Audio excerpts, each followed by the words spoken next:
जय हिंद दोस्तों, स्वागत है आप सभी का आपके अपने ये टेस्ट साथी चैनल में। दोस्तों, हमने अब तक जो है एंशिएंट हिस्ट्री की 4 कक्षाएं पढ़ चुकी है और हमारा जो आज का है 5वां चैप्टर है, डे 5 हमारा चल रहा है टेस्ट साथी की। ये 5वीं क्लास है सफलता बैच की। अब तक हम लोगों ने पाषाण काल से लेकर के आगे बढ़ते हुए क्या क्या देखा है। उसके बाद हमने हड़प्पा सभ्यता देखा। हड़प्पा सभ्यता के बाद हमने जो है उत्तर वैदिक काल और ऋग वैदिक काल देखा था। ठीक है, बहुत सारी स्टोरी भी सुनी थी आपने। मैं फिर से एक स्टोरी से शुरुआत करता हूं आपकी, क्योंकि हम आज के चैप्टर में जो है हम लोग बौद्ध और जैन धर्म पढ़ने वाले हैं। ये क्या हो गया, एक इशू आ गई है। हाँ, हम लोग आज के सेशन में जो है बौद्ध धर्म और जैन धर्म के बारे में जो है पढ़ने वाले हैं। ठीक है, तो 2 चैप्टर हम आज के सेशन में करने वाले हैं। नहीं दिखाई दे रहा है आप लोगों को? सुन लीजिए, वैसे ही बौद्ध और जैन धर्म के बारे में हम लोग पढ़ने वाले हैं। ठीक है ना?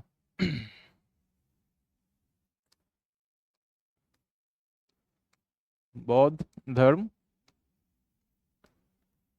और जैन धर्म, तो कुल मिला के आज ये 2 चैप्टर होने वाला है आज के सेशन में। तो बहुत ही महत्वपूर्ण क्लास होगी आपकी।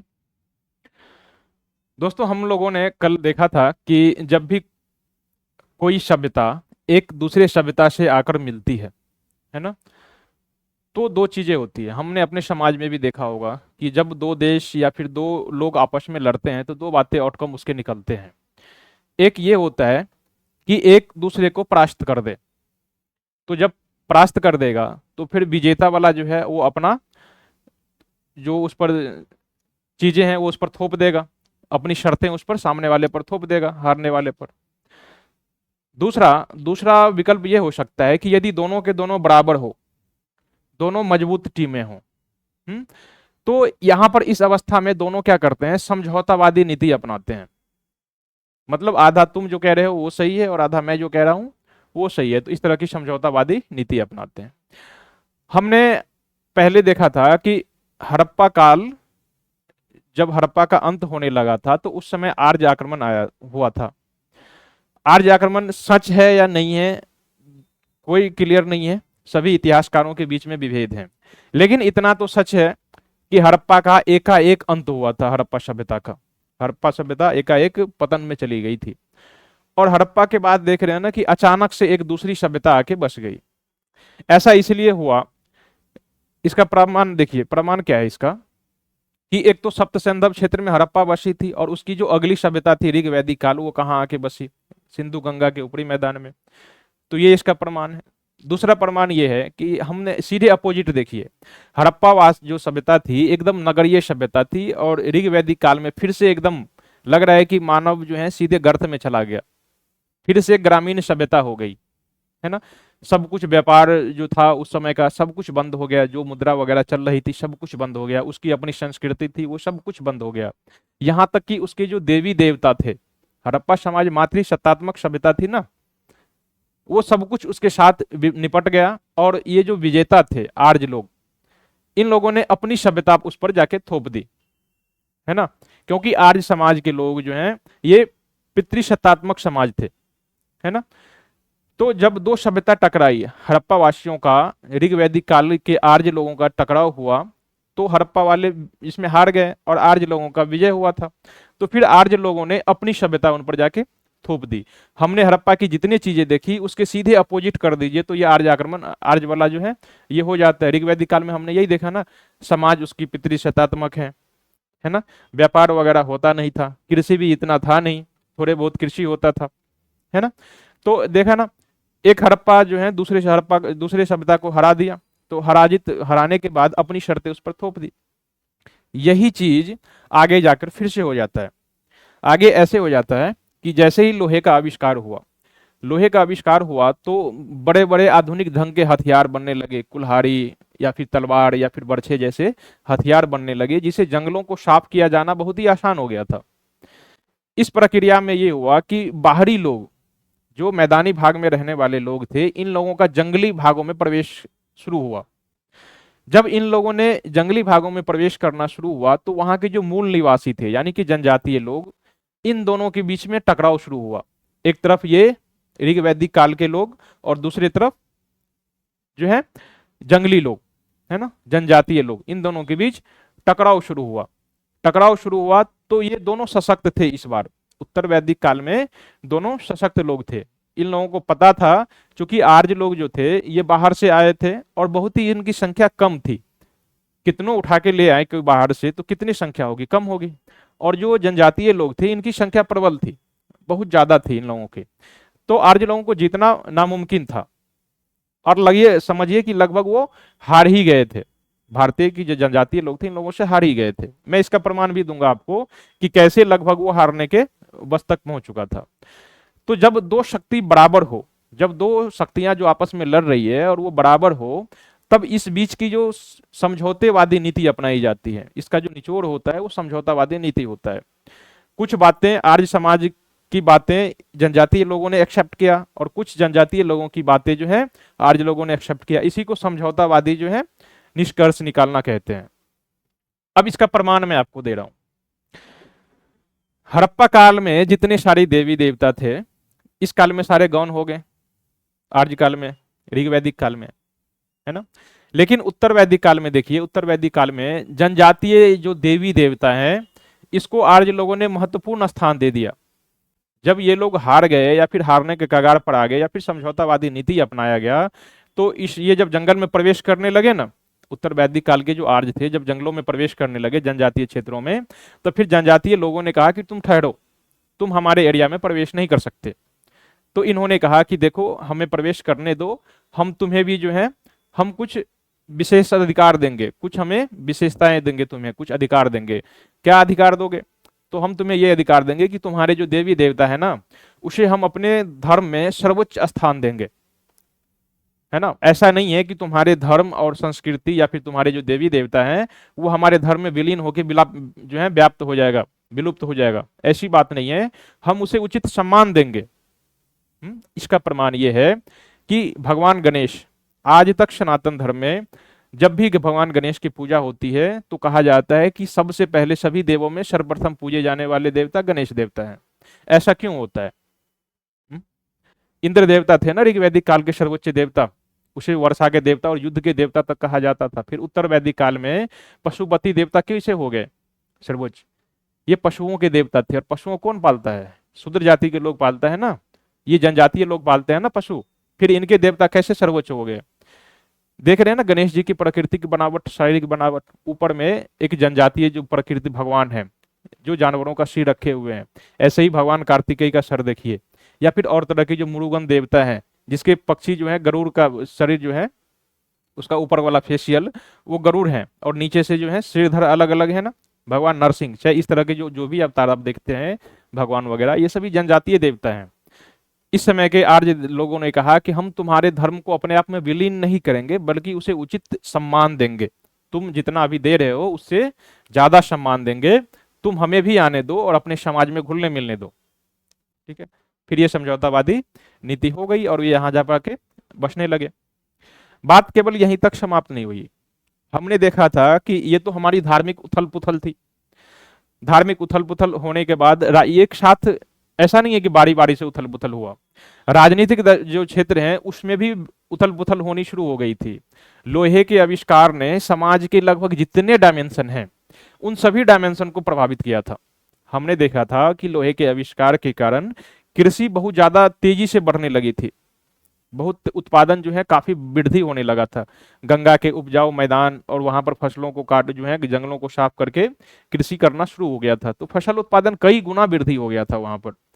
इस वृद्धि के कारण जो है क्या हुआ, राजा की शक्ति में वृद्धि होने लगी थी, क्योंकि ये अब इतने सारे फसल को देखभाल करने के लिए एक केंद्रीकृत प्रशासन चाहिए, क्योंकि ये फसल मार्केट में जाएगा और मार्केट में जाएगा तो उसे बेचने के लिए वो बाजार बनेंगे, नगर उदय हो जाएगा, काशी कौशल इस तरह के जो है नगर बनने लगेंगे। तो नगर की शांति व्यवस्था की सुचारू रूप से चलाने के लिए, उसकी देखभाल के लिए एक केंद्रीकृत सत्ता का होना बहुत जरूरी है और इसीलिए राजा की आवश्यकता महसूस हुई।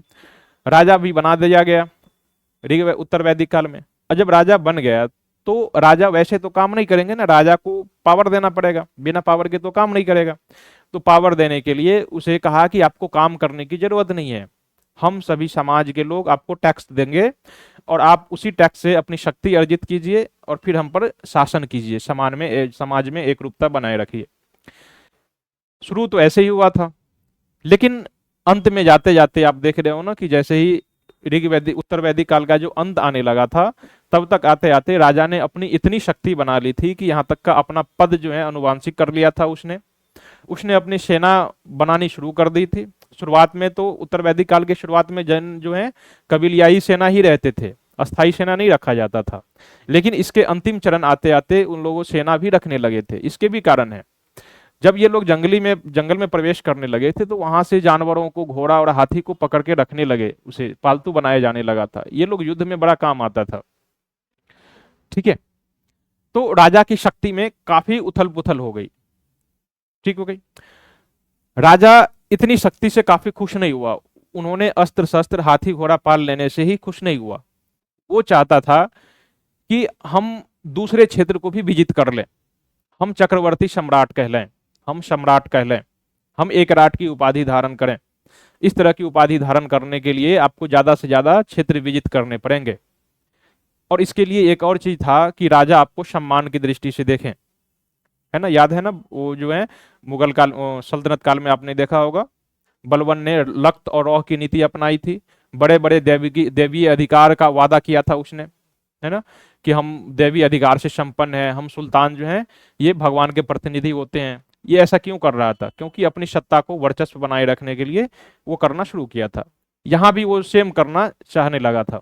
इसके लिए वो बड़े बड़े महायज्ञ शुरू करने लगे। महायज्ञ यदि करता तो इससे समाज में ये संदेश जाता कि ये जो राजा हैं ये समाज से ऊपर के लोग हैं, ये हमसे ऊपर हैं, ये हमारे बराबरी के नहीं हैं, वो दैवीय अधिकार से संपन्न है, वो राजा के प्रतिनिधि हैं धरती पर, है ना। और जब भी कोई यज्ञ, हवन और इस तरह की चीजें होगी तो ये संपन्न कौन कराएगा? ये ब्राह्मण कराएंगे, है ना। और जब भी ब्राह्मण कराएगा और बहुत ज्यादा मात्रा में कराएगा, क्योंकि एक ही राजा तो होते नहीं थे, बहुत सारे राजा होते थे, तो जब ये यज्ञ कराएंगे, हवन कराएंगे, तो इसको करने के बाद जो है उसे दान भी तो देना पड़ेगा ना। इतनी मात्रा में अधिक जो दाने दी गई थी, आप देखे होंगे ऋग्वेद और उत्तर वैदिक काल के जो ग्रंथ हैं उसमें 1-1 करोड़ मुद्राएं, 1-1 करोड़ गायें, इतना देने का जो है उसमें उल्लेख किया गया है कि इतनी इतनी गायें दी जाती थी दान के रूप में जब भी कोई जो है महायज्ञ किया जाता था। जैसे कि अश्वमेध जैसे यज्ञ जो किए जाते थे, तो इसमें राजसूय यज्ञ जो किए जाते थे, तो इसमें इतने सारे मुद्राएं, गाय जो है, गाय वगैरह और फिर और जो दूसरी असरफिया वगैरह होती हैं, रत्न वगैरह, ये दान में दिए जाते हैं ब्राह्मणों को। अब इतनी सारी दान पाने के बाद ये तो राजा के बराबरी हो गए ना।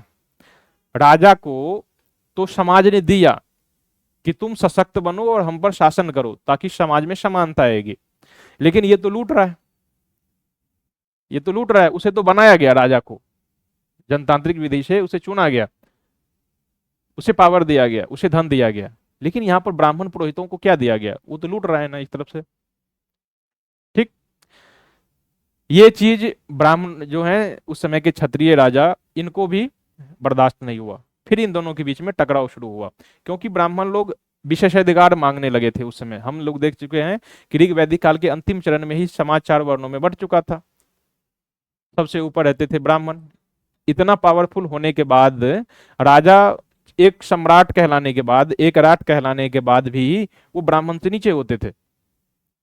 ठीक है, ये चीज उस समय के राजा जो थे, क्षत्रिय राजा, उनको अच्छी नहीं लगी। उन्हें कहा कि हम पूरे समाज में सबसे ऊपर हैं, हमारे पास इतनी विशाल और शक्तिशाली सेना है, इतना होने के बाद भी ये हमसे ऊपर कैसे हो गया? ठीक, और समाज के जो निचले वर्ग के लोग थे, वैश्य और शूद्र, ये तो अलग से शोषित थे, ये भी चाहते थे ऊपर आए। वैश्य इसलिए ऐसा कर रहे थे कि वैश्य मानते थे इस समय कि इतनी ज्यादा मात्रा में हम व्यापार कर रहे हैं, है ना। हर एक व्यापार के जितने सारे डायमेंशन हो सकते हैं इस तरह खुलने लगे थे। अनाजों की बिक्री होने लगी थी, मवेशियों की बिक्री होने लगी थी, बहुत सारे खनिज पदार्थों की जो है आयात निर्यात की जाने लगी थी। वैश्य को अब समझ में आने लगा कि भाई इतना धन हम कमाते हैं, हमारे टैक्स से राजा जीता है, हमारे टैक्स से, हमारे दान दिए हुए दान से ये पुरोहित वर्ग संपन्न होता है, कमाते तो हम हैं, और हमारी मेहनत से कमाए हुए धन से ये लोग ऊपर में ऐश मौज कर रहा है और हमें निम्न कोटि का समझ रहा है। फिर वैश्य लोगों को भी लगा कि हमें भी आंदोलन करना चाहिए। और शूद्र तो सबसे पहले ही शूद्र थे, उन्हें समाज में सबसे नीचे रखा गया था। ये भी अपने विशेषाधिकार, जो ऊपर के विशेषाधिकार थे, उनको चुनौती देना चाहते थे, और ये भी चाहते थे कि हमारे मान सम्मान में भी वृद्धि हो। क्योंकि सबके नीचे ऊपर में जितने भी देखा, बड़े बड़े यज्ञ, महायज्ञ, बहुत बहुत महादान है ना, वैश्यों की जो व्यापार है, इन सब के पीछे कारण क्या था? किसानों की मेहनत।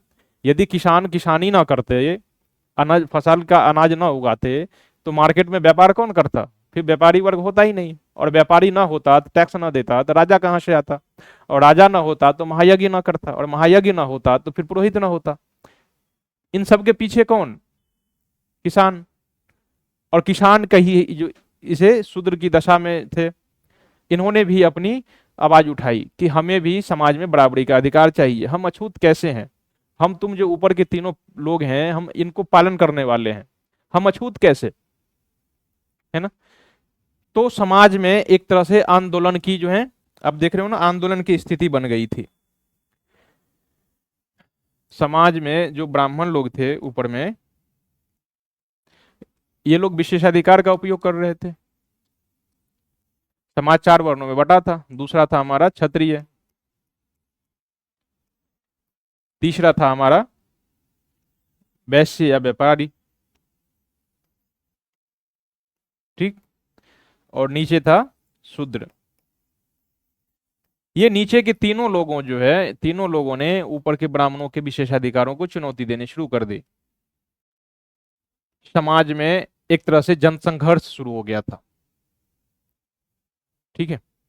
इन्हीं पृष्ठभूमि में, इन्हीं चीजों को शांत करने के लिए इस वर्ग से एक नेता सामने आएंगे, एक नहीं 2 नेता सामने आए और कहा कि देखो, तुम्हें लड़ाई करने की जरूरत नहीं है, हम इसका विकल्प तुम्हारे सामने प्रस्तुत करते हैं, तुम इसे त्याग दो, ब्राह्मणों को त्याग दो, यहां तक कि ब्राह्मण धर्म को भी त्याग दो और हमें स्वीकार करो, ठीक है। ऐसा कहने वाले लोग थे पहले भगवान महावीर, यानी कि जैन धर्म, और दूसरा था बौद्ध धर्म, भगवान बुद्ध। इन दोनों ने कहा कि भाई, तुम्हारी जो पहले की जो धर्म है उसे त्याग दो, तुम्हारा संघर्ष किससे है? ब्राह्मण और सनातन धर्म यानी कि हिंदू धर्म से है, तुम इन्हें त्याग दो और हमें एक्सेप्ट करो, तुम जैन धर्म अपना लो, तुम बौद्ध धर्म अपना लो, हमारी तुम्हारी सारी समस्याओं का हम समाधान कर देंगे। तो जैसे ही इन लोगों ने अपना अपना धर्म क्रिएट किया, ये जो असंतुष्ट वर्ग थे, क्षत्रिय वर्ग, इन्हें लगा कि सच में हमें ये समानता का अधिकार दिलाएंगे। तो इस समय के जो बड़े बड़े राजा थे, सभी राजाओं ने, जैसे कि चंद्रगुप्त मौर्य वगैरह है ना, आप देखे हो ना कि चंद्रगुप्त मौर्य ने भी ऐसे जैन धर्म को अपना लिया था। बाद में जो उसके पूर्वज हुए उत्तराधिकारी सम्राट अशोक, इसने बौद्ध धर्म को अपना लिया था, ठीक है। इतने बड़े बड़े राजाओं ने इसे समर्थन दिया, कहा कि स्वामी आप आगे बढ़िए, भगवान आप आगे बढ़िए और हम आपको हेल्प करेंगे। हेल्प आर्थिक दृष्टि से हो या फिर राजनीतिक दृष्टि से, हम सभी दृष्टि से आपको मदद करेंगे, आप अपने विचारों को आगे बढ़ाइए, हम आपको मदद करेंगे, हमें समाज में विकल्प चाहिए। वैश्यों ने भी इसे समर्थन दिया, इन दोनों धर्मों को वैश्यों ने भी समर्थन दिया। वैश्य जब पुराने हिंदू धर्म में थे तो इन्हें अपना उचित सम्मान नहीं मिल रहा था, इसीलिए ब्राह्मणों ने और ये जो है महावीर जैन और बौद्ध धर्म ने इसे, इन दोनों ने खूब समर्थन दिया। आप देख रहे होंगे प्राचीन काल के जितने सारे बड़े बड़े मंदिर हैं, यहाँ तक कि जो पश्चिम भारत है, गुजरात और महाराष्ट्र में जितने सारे जैन धर्म के मंदिर बनाए गए हैं, जितने सारे उस समय के गुफा, जो बड़े बड़े गुफा हैं, ये सारे राजा महाराजा और सारे वैश्य लोगों ने, जो है व्यापारी उस समय के, वे सारे व्यापारी लोगों ने ही बौद्ध और जैन धर्म को बड़े बड़े दान दिए थे कि आप आगे बढ़ो और हम आपके अनुयायी बनेंगे। सारे व्यापारी धर्मों ने दोनों हाथों से इसका स्वागत किया, ये जो नया धर्म उदय हुआ इनका स्वागत किया। शूद्र ये तो पहले से ही अपनी स्थिति को बढ़ाना चाहते थे। भगवान बुद्ध और जैन धर्म के जो महावीर थे, इन दोनों ने कहा कि ठीक है, हम जो अपने धर्म जो है हमारा नया धर्म होगा, हम अपने नया धर्म में तुम दोनों को बराबरी का अधिकार देंगे, शूद्र को भी और वैश्य को भी बराबरी का अधिकार देंगे। वर्षों से पीड़ित जो महिलाएं थी, है ना, यहां तक कि इन दोनों धर्म में इसे भी, महिलाओं को भी कहा कि ये लोग भी मुक्ति पा सकते हैं। सनातन धर्म ने जिसे इग्नोर कर दिया था महिलाओं को, इन महिलाओं को भी प्रारंभ में तो आनाकानी किया दोनों धर्मों ने, लेकिन फिर बाद में देखते हो ना कि दोनों के दोनों धर्मों ने, बौद्ध और जैन दोनों धर्मों ने महिलाओं को भी अपने धर्म में प्रवेश देना शुरू कर दिया। ठीक है, तो क्रांति का क्या परिणाम हुआ? इस समय जो राजनीतिक उथल पुथल हुआ, धार्मिक उथल पुथल हुआ, इसका कारण क्या था? अभी हमने देखा ब्राह्मणों की, सबसे मेन कारण था ब्राह्मणों की विशेषाधिकार, और उनको चुनौती देने के लिए ये तीनों धर्म जो हैं, तीनों वर्ण के लोग इकट्ठा आ गए और इन लोगों ने सपोर्ट किया, तो महावीर और भगवान बुद्ध जो हैं एक एक नए धर्म को क्रिएट कर लिया। ठीक है, अब यदि आपसे पूछे कि इन दोनों धर्मों के उदय होने के कारण क्या हैं, तो क्या बताओगे? बौद्ध हो या जैन धर्म हो, ठीक है, दोनों धर्म के उदय के एक ही कारण है। उदय के कारण कुछ भी पूछे आपको सेम जवाब देना है। आपको पूछे कि इस काल में जो बौद्ध और जैन धर्म का उदय हुआ था, इसके कारण क्या थे? सबसे पहले आप यदि राजनीतिक कारण देखो तो राजनीतिक कारण में क्या था? राजनीतिक कारण में ये था कि इन्हें, राजनीतिक कारण में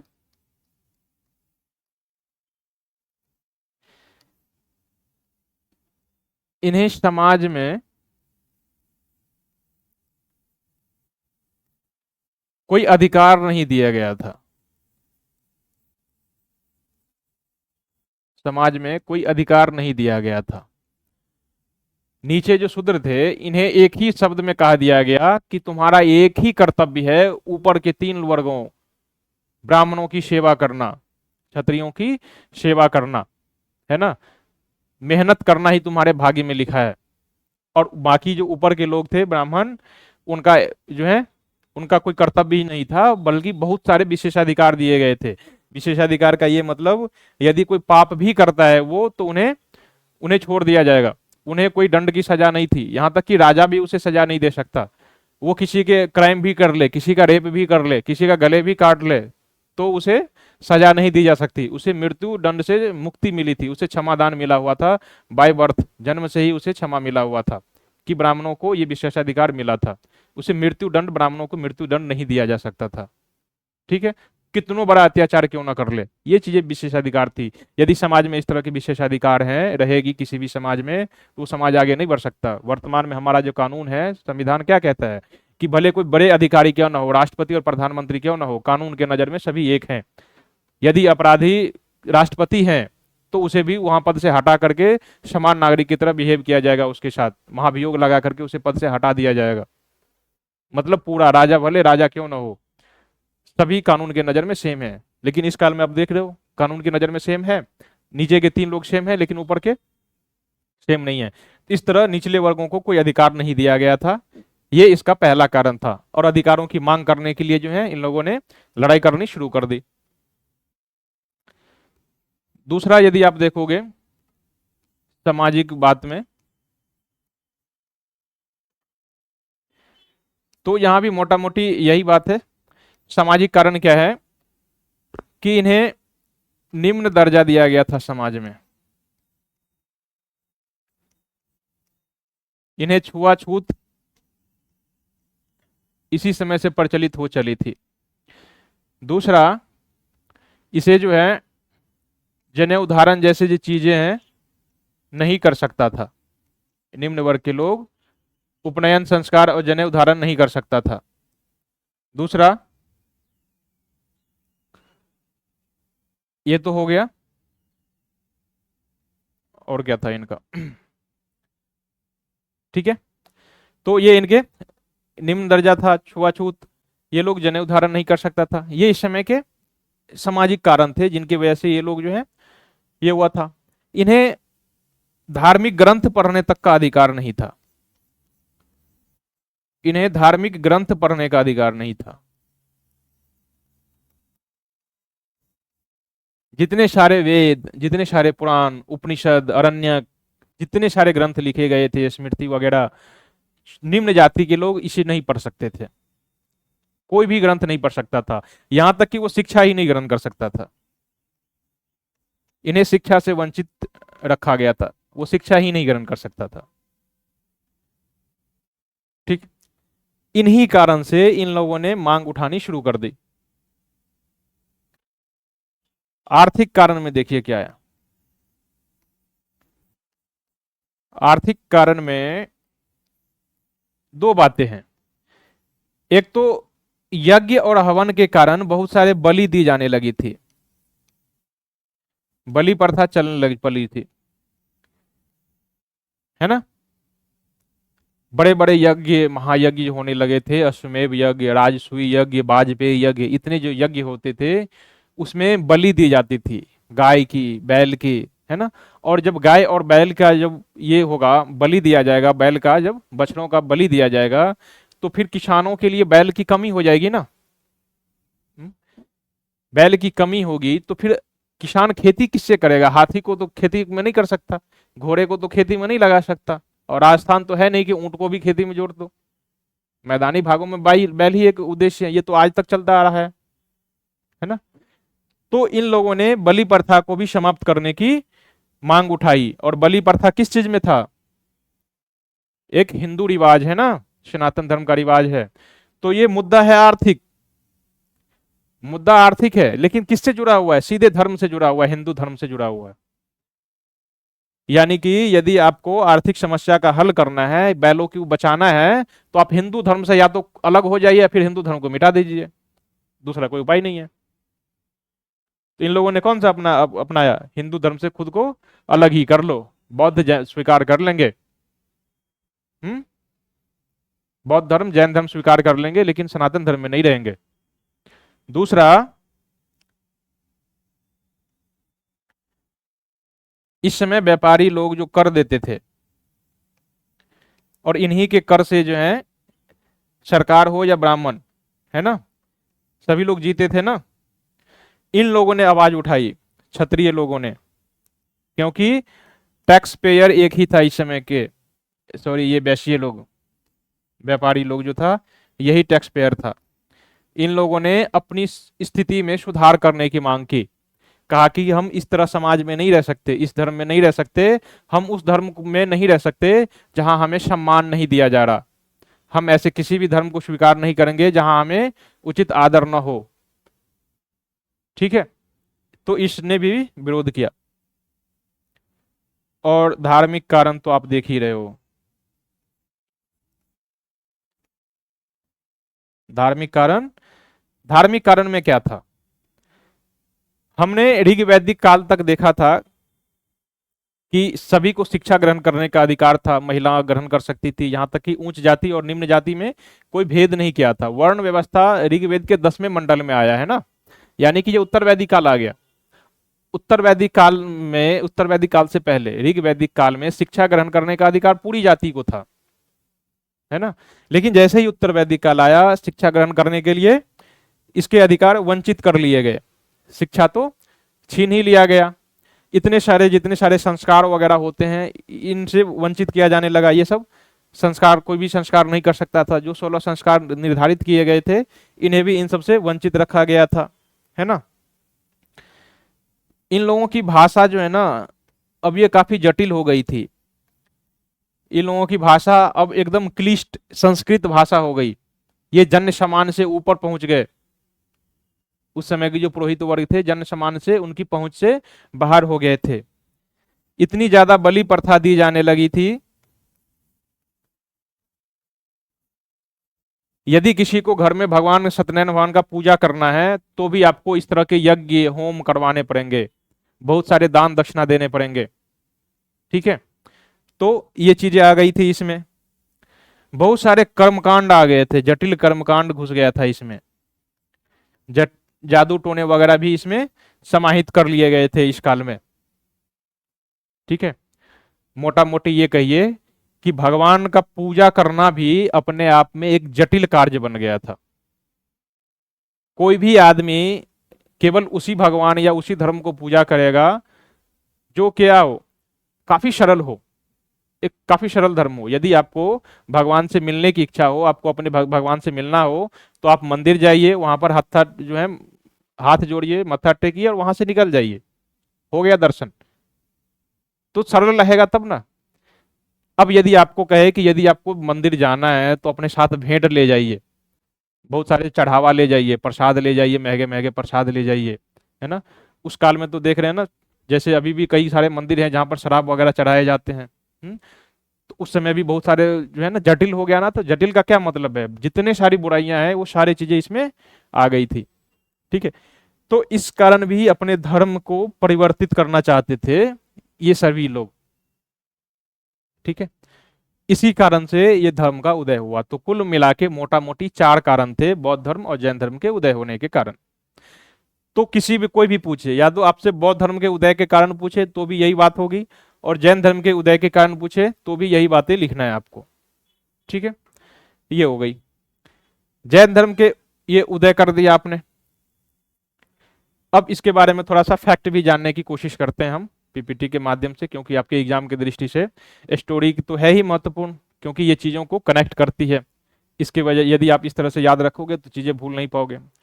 इसके साथ ही अब हम इसके जो है फैक्ट वगैरह जानने की कोशिश करते हैं। भगवान बुद्ध या फिर महावीर का जन्म कहाँ पर हुआ था, उसका लालन पालन कैसे हुआ था, उसके सिद्धांत क्या क्या हैं, है ना, उनके विचार कौन कौन से हैं, उसकी धर्म लोकप्रिय कैसे हुआ था, समाज में उसका क्या प्रभाव निकला, है ना, और आखिर में पढ़ेंगे कि इस दोनों धर्मों का पतन कैसे हुआ था। ठीक है। तो चलते हैं हम लोग फिर से अपने सेशन की ओर और कुछ फैक्ट देखने की कोशिश करते हैं।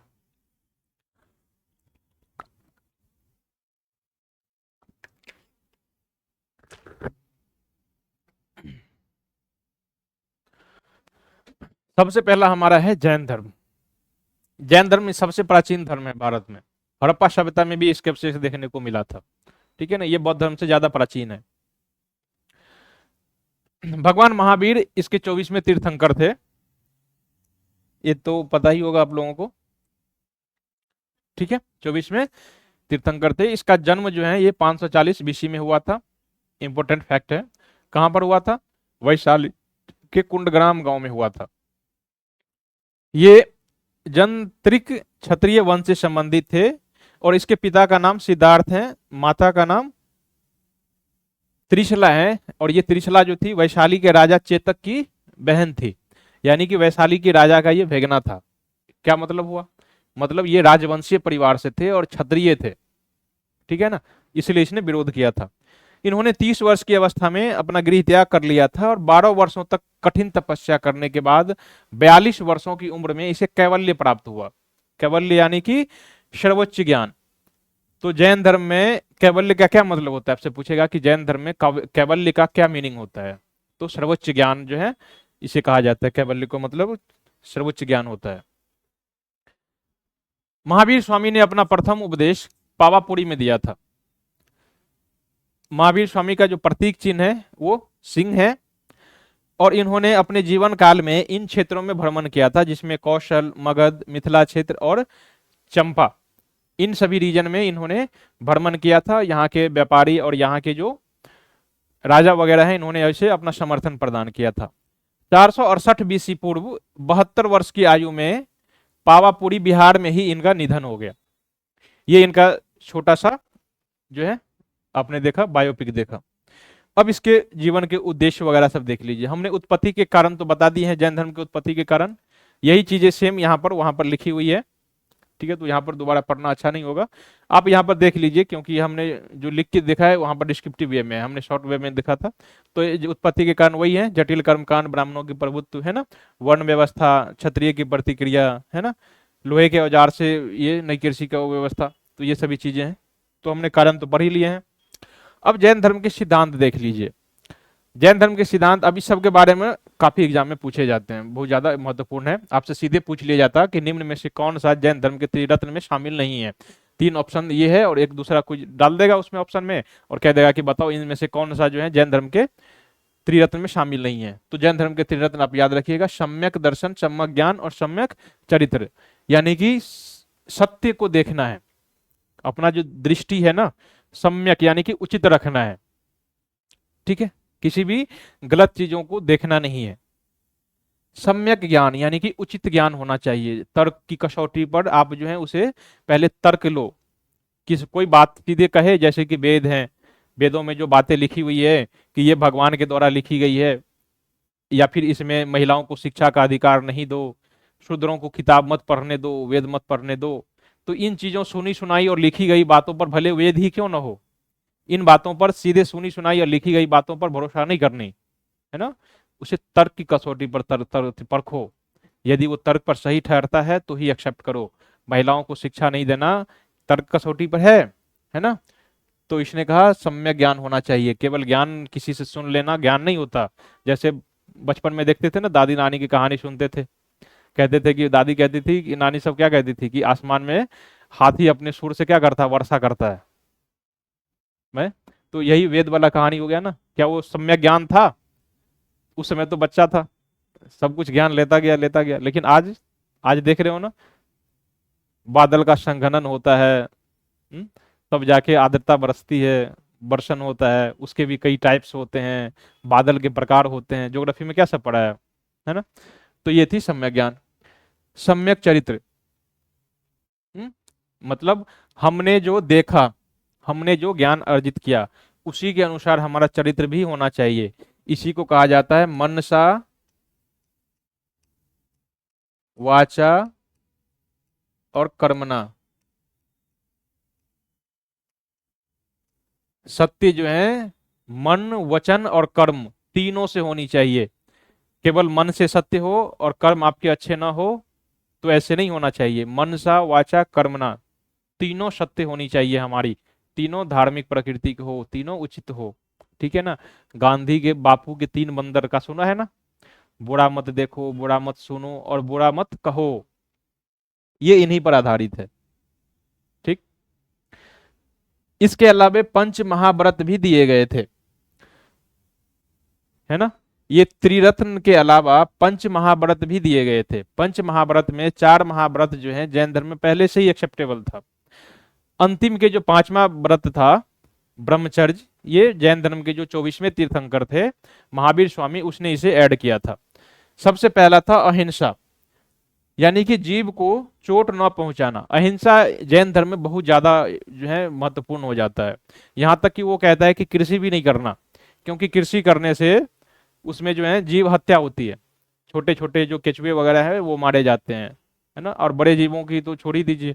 ये अहिंसा का सिद्धांत यान है ना, उस समय जो समाज में अथल पुथल हो रहा था, बहुत सारे बैल गायों की जो है बलि दी जाने लगी थी, उसी के विरोध में ये अहिंसा का सिद्धांत दिया गया था कि अहिंसा नहीं करनी। तो जैन धर्म को अपनाने वाले जितने ज्यादातर लोग होते हैं वो किसान ना होकर के व्यापारी वर्ग होते हैं। पश्चिम भारत के जो लोग हैं, गुजरात के और महाराष्ट्र के, ये सब राजस्थान के जो मरवाड़ी लोग हैं, ये व्यापारी ही होते हैं, और यही लोग जो हैं ये जैन धर्म को अपनाए हुए हैं, क्योंकि उसमें जीव हत्या नहीं होती, ठीक। सत्य यानी कि झूठ ना बोलना, तो ये दो, पहला हो गया अहिंसा, दूसरा हो गया सत्य, तीसरा हो गया असत्य, चोरी ना करना, अपरिग्रह, संपत्ति की जो है जमा नहीं रखना। उस धर्म में, उस काल में देख रहे थे ना संपत्ति की कितनी बचत की जा रही थी। ब्राह्मण लोग यहाँ यज्ञ कराया, एक साल में कितने सारे यज्ञ होते हैं, वहां से जो दान दक्षिणा मिला उसे अपने घर में ले आया, फिर दूसरी जगह हुआ वो भी वहां से उठा के ले आया संपत्ति, और इसी के कारण उसकी मानसिकता दूषित होने लगी थी, है ना। समाज में बहुत सारे अत्याचार करने लगे, तो होगा ही, जब भी जरूरत से ज्यादा संपत्ति होगी ना तो इस तरह की भावनाएं दिल में आएगी ही, है ना। तो यही था, इसीलिए कह रहा था कि इससे यदि आपको बचना है तो अपरिग्रह का सिद्धांत आपको अपनाना होगा, यानी कि संपत्ति की जमा से आपको बचना होगा। हमें उतनी ही संपत्ति अर्जित करनी चाहिए जितनी की जरूरत की चीजें हों। ब्रह्मचर्य, यही वो सिद्धांत है जिसे महावीर स्वामी ने जोड़ा था,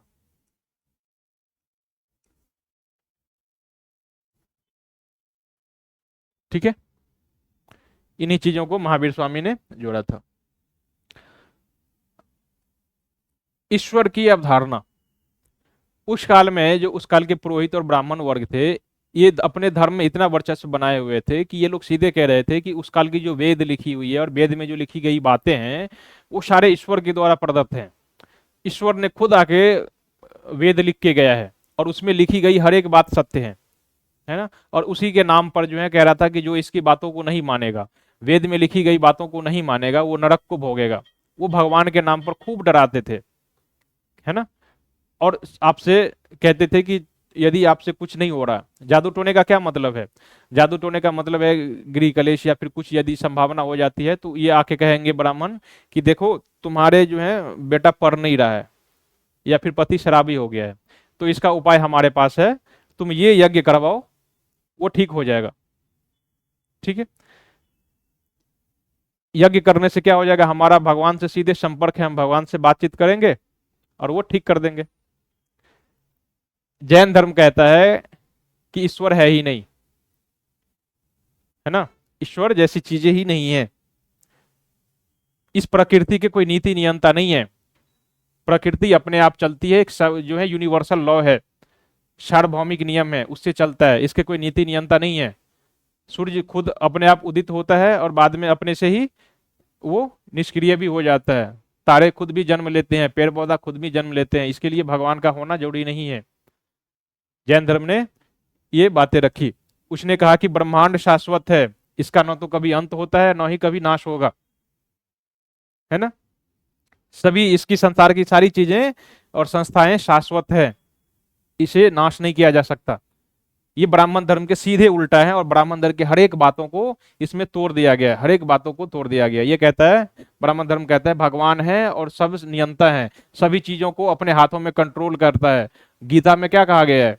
गीता में क्या कहा गया है कि संसार में यदि कुछ भी चीजें घटना होती है तो मेरी इच्छा के विरुद्ध नहीं हो सकता, बिना मेरी इच्छा के संसार के कोई चीजें परिवर्तित नहीं हो सकती, यहां तक कि पेड़ से पत्ता भी नहीं गिर सकता। जैन धर्म कह रहा है कि सीधे उल्टा है, ये सब होने के लिए भगवान की जरूरत नहीं है।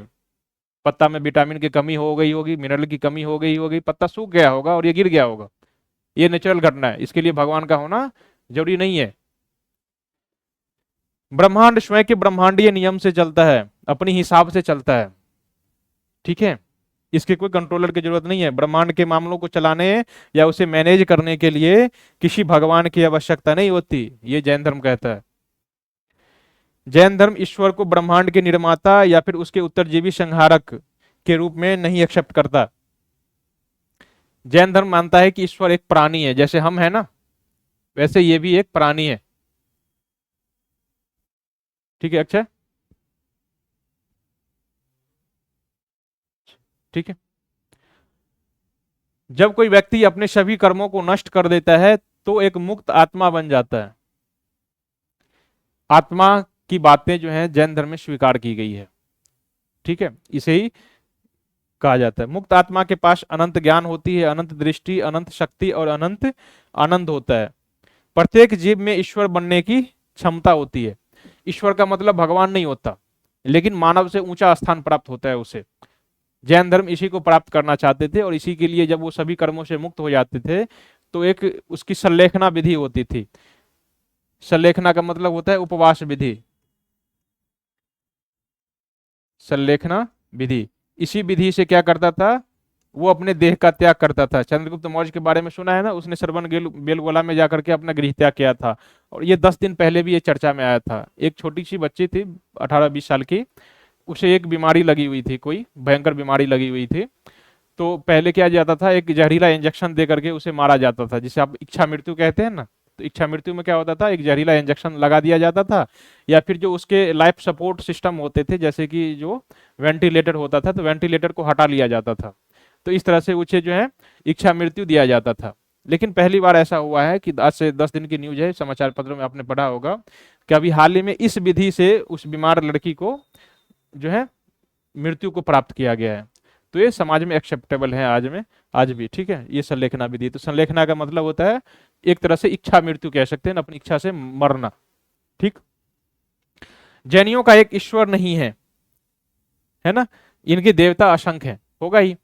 जब जैन मानव के, जैन देवता जो है मानव के समान है तो एक संख्या कैसे हो सकती है, बहुत होंगे। अब जैन धर्म में दो सिद्धांत दिए गए हैं, एक सिद्धांत है अनेकांतवाद का सिद्धांत और दूसरा है स्यादवाद का सिद्धांत।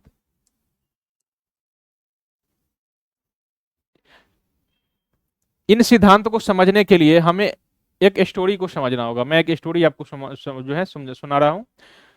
स्टोरी को समझ लिया तो ये स्यादवाद का सिद्धांत क्या है और अनेकांतवाद का सिद्धांत क्या है, ये आपको बड़े आसानी से समझ में आएगा। ठीक है। 5 अंधे दोस्त थे जो कहीं जा रहे थे। उसे रास्ते में एक हाथी मिला। ठीक है। तो 5 अंधे नहीं थे, मतलब सभी अपने अपने ढंग से विकलांग था, वो जो था गलत है, पांचों अंधे ही था। सॉरी, ये 5 अंधे ही थे। ठीक है। किसी जंगल से भटकते हुए कहीं पर अटक गया था, तो उसे रास्ते में कोई जानवर दिखाई दिया, वो हाथी था। तो उस अंधे में से जो है एक अंधे ने क्या किया, उसके सूंड को पकड़ा और अपना विचार दिया कि यहाँ जो कोई जीव खड़ा है वो इस तरह है, बांस के जैसा है, उसका आकार जो है बांस के जैसा है। क्योंकि उसने सूंड को पकड़ा था, हाथी के सूंड को, तो उसे लगा कि ये जानवर जो है ये सूंड के जैसा है। दूसरा उसके पीछे की ओर था, जो उसके पूंछ को पकड़ लिया, तो कहा कि नहीं, ये बांस की नहीं है, कोई झाड़ की तरह है ना, और ऊपर से नीचे की ओर है।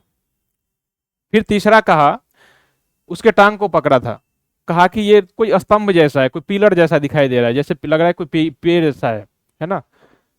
चौथा उसके पेट को पकड़ा हुआ था, तो कहा कि हाथी जो है, तुम सब गलत हो, हाथी सूर्य जैसा वो जो है बांस जैसा भी नहीं है, झाड़ जैसा भी नहीं है, और ना ही पेड़ जैसा है। हाथी जो है एक दीवार जैसा है, खड़ी दीवार जैसी है हाथी।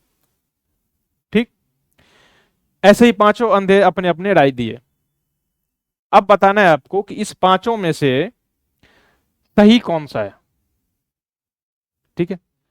पांचों में से सही कोई भी नहीं है और गलत भी कोई नहीं है। पांचों ने अपनी अपनी दृष्टि से हाथी को देखा और अपना विचार दिया। इसका मतलब यह हुआ कि एक ही सच बात के अलग अलग डायमेंशन हो सकते हैं। हर एक व्यक्ति के उस विशिष्ट वस्तु पर या फिर किसी चीज के बारे में अपनी अपनी राय हो सकती है ना। कोई यदि कह रहा है कि पृथ्वी गोल है तो सही है, कोई उसे गोलार्ध कह रहा है तो वो भी सही है। ठीक है। तो इसी को स्यादवाद या अनेकांतवाद कहा जाता है। ये सिद्धांत जो है किसने दिया था, जैन धर्म ने, और आज से 5-6 हजार वर्ष पहले दिया था। आज यदि कोई बात, इनकी बातों को एक्सेप्ट कर ले आधुनिक समाज में, तो जितने बहस होते हैं, घरों में झगड़े होते हैं, मियाँ बीवी के बीच जो झगड़े और तलाक वगैरह बढ़ रहे हैं, ये ना होता। क्यों नहीं होता? यदि पत्नी ये एक्सेप्ट करे कि पति जो कह रहा है वो सच कह रहा है, और पति को भी ऐसा लगे कि पत्नी जो कह रही है वो भी सच कह रही है, वो अपने हिसाब से सही है और मैं भी अपने हिसाब से सही हूं, बीच का जो मध्यम मार्ग है उसे अपनाया जाए, तो इसने अनेकांतवाद का सिद्धांत दिया। और वो जो महात्मा बुद्ध थे उन्होंने मध्यम मार्ग का सिद्धांत दिया। दोनों का निष्कर्ष सेम है, दोनों का निष्कर्ष सेम है, लेकिन नाम अलग अलग है। यहां पर जिसे स्यादवाद और अनेकांतवाद कहा गया, उसी बात को महात्मा बुद्ध ने मध्यम मार्ग का कहा कि किसी भी एक्सट्रीम पोजीशन को मत पकड़ो, नहीं है वो भी गलत है और है वो भी गलत है, बीच का मध्यम मार्ग होता हो सकता है या नहीं भी हो सकता है ना। इसका एक ही मतलब है, बहुपक्षीय या फिर कई दृष्टिकोण, है ना, जो है वो सही है। यही एक अनेकांतवाद या शांतवाद है। हमने कहानी आपको बता दिया और यही समझ लिए। मतलब अनेकांतवाद का मतलब होता है किसी भी धारणा के, किसी भी वस्तु के अलग दृष्टिकोण हो सकते हैं, यही इसका थीम है। स्यादवाद का मतलब भी यही है। ठीक है। स्यादवाद का एक ही मतलब होता है, हो सकता है, हो सकता है कि आप जो कह रहे हो वो सही है, और ये हो सकता है आप जो कह रहे हो गलत हो, है ना। इसी को कहा जाता है स्यादवाद, या फिर इसी को मध्यम मार्ग भी कहा जाता है। एक्सट्रीम नहीं लेना। तो दोनों धर्मों ने एक ही चीज को एक्सेप्ट किया है।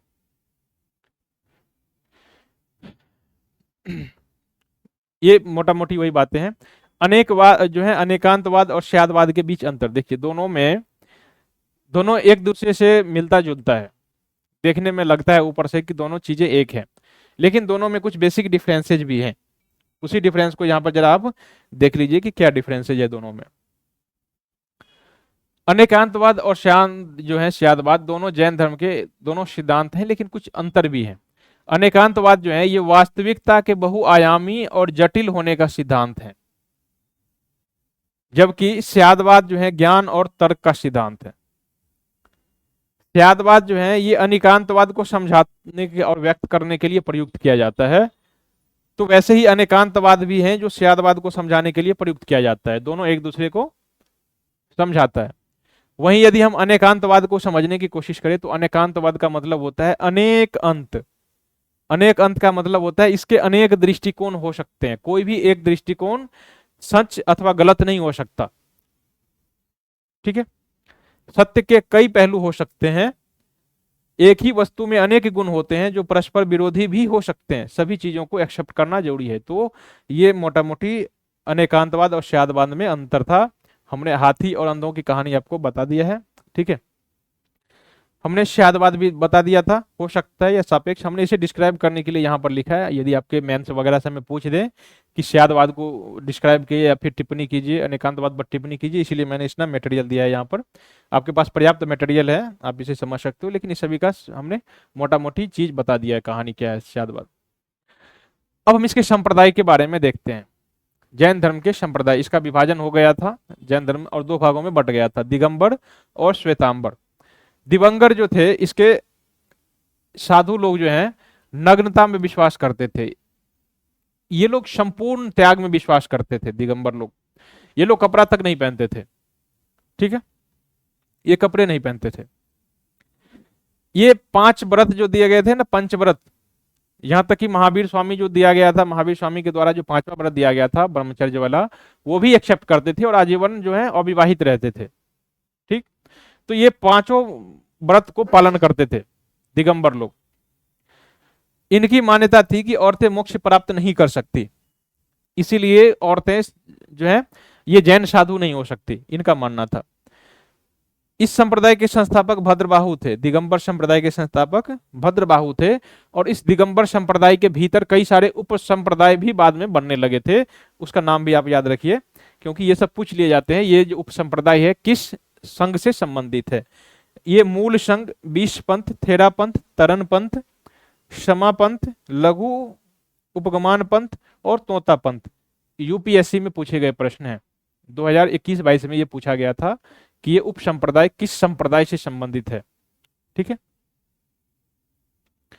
श्वेतांबर, हमने दिगंबर देख लिया है, अब ये इसके श्वेतांबर है। श्वेतांबर नाम सही लग रहा है ना, ये लोग श्वेत वस्त्र धारण करने वाले थे, है ना, सफेद वस्त्र धारण करते थे और 5 में से केवल 4 व्रत का ही पालन करते थे। महावीर स्वामी जो अंतिम दिया गया जो था ब्रह्मचर्य का सिद्धांत, ये ब्रह्मचर्य वाला पालन नहीं करते थे। ये लोग शादीशुदा होते थे, विवाह करते थे और पूरा जो है सांसारिक जीवन जीते थे, इसलिए केवल 4 व्रत करते थे।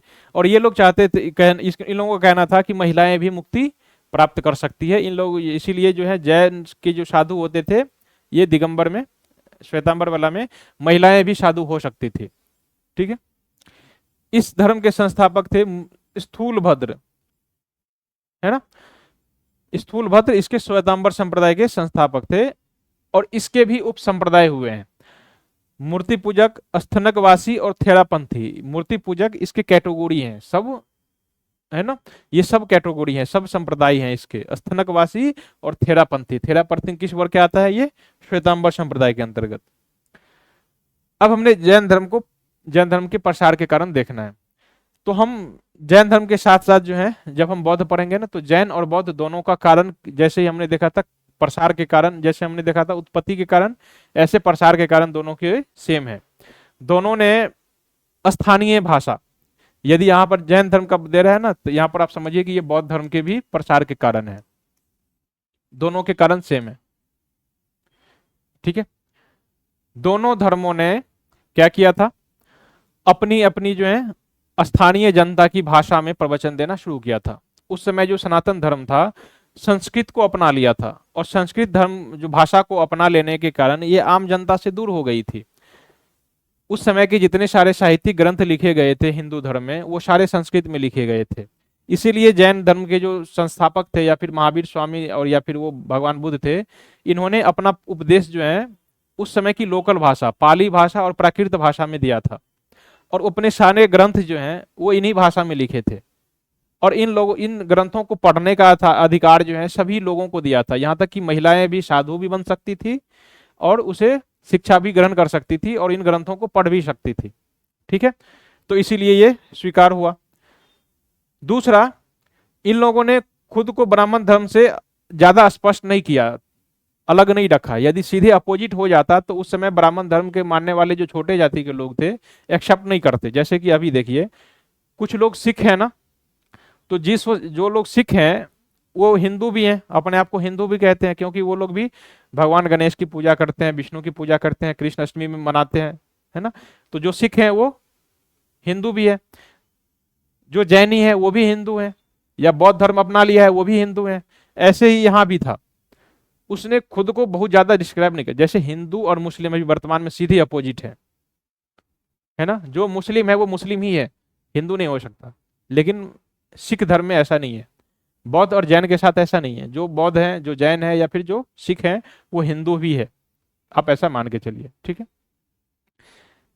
ये भी इसके फैलने में कारण था। बहुत सारे राजा और उस समय के बहुत सारे व्यापारी लोगों ने इन लोगों को अपना अपना समर्थन दिया था। ठीक है, ये इसके कारण थे। स्थानीय भाषा का प्रयोग किया था। जो निचले वर्ग के लोग थे, शूद्र वर्ग के लोग थे, उन्हें भी अपने धर्म में जगह दी इन लोगों ने, इसीलिए इसका धर्म तेजी से फैलने लगा। यहां तक इसने महिलाओं को भी ज्यादा सम्मान दिया था।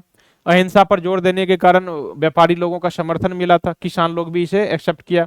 ठीक, ये चीज था। अब थोड़ा जैन साहित्य के बारे में देख लेते हैं कि अभी हमने देखा ना कि बहुत सारे जैन साहित्य लिखे गए थे इस काल में, जैन ग्रंथ लिखे गए थे। किस भाषा में? प्राकृत भाषा में। तो अब थोड़ा इसके ग्रंथों के नाम लिखिए। सबसे मेन है आगम साहित्य। जैन साहित्यों को आगम साहित्य कहा जाता है। इसमें भगवान महावीर के उपदेशों का संकलन किया गया है ना।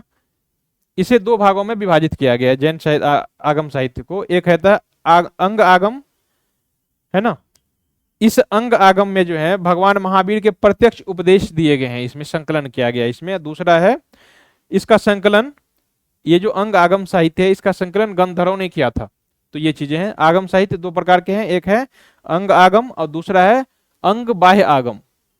ये जो बाह्य आगम है ये उसी अंग आगम के विस्तार हैं, और इसका संकलन जो है यानी कि इसके जो रचयिता हैं ये श्रुत केवलिन है। श्रुत केवलिन ने इस बाह्य अंग आगम का जो है संकलन करवाया था, इसके रचयिता हैं। इसके अलावा गैर आगम साहित्य, मतलब आगम साहित्य के बाहर की जो साहित्य है, जो जैन ग्रंथ है उसको देखिए। इसमें आगम साहित्य जो है और स्वतंत्र कार्यों की व्याख्या है, ये बड़े बड़े भिक्षुओं के द्वारा, नन और विद्वानों के द्वारा लिखी गई है। ये जैन जो महावीर हैं उनके द्वारा नहीं लिखी गई है। दूसरा, ये प्राकृत भाषा के अलावे जितनी सारी भाषाएं हैं, भारतीय भाषा, उस समय की जो भाषाएं थी वो सभी भारतीय भाषा में लिखा गया था। संस्कृत हो, मराठी हो, गुजराती हो, हिंदी हो, कन्नड़ हो, अंग्रेजी हो, है ना, सभी भाषाओं में लिखी गई थी उस समय। तो ये इसके बाहर के ग्रंथ थे। जैन वास्तुकला, हमने अभी बताया ना कि उस समय के जो व्यापारी वर्ग थे, जो वैश्य वर्ग थे, इन्होंने जैन धर्म को और बौद्ध धर्म को बहुत श्रेय दिया था और अपने खुले दिल से उसे एक्सेप्ट किया और बहुत दान दक्षिणा दिया था।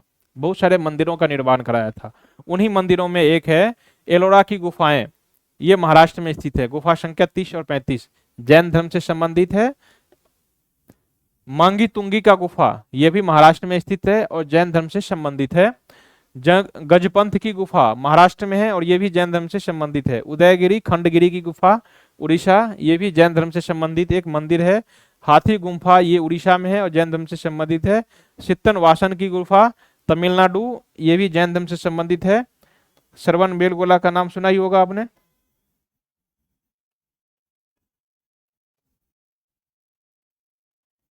ये कर्नाटक में है और ये भी जैन धर्म से संबंधित है। तो इन कला वास्तुकला सबका भी ध्यान रखिए। जैन धर्म की मूर्ति कला, हमने अभी मंदिरों के देखा है मूर्ति कला, ये गुप्तेश्वर अभी हमने बताया था।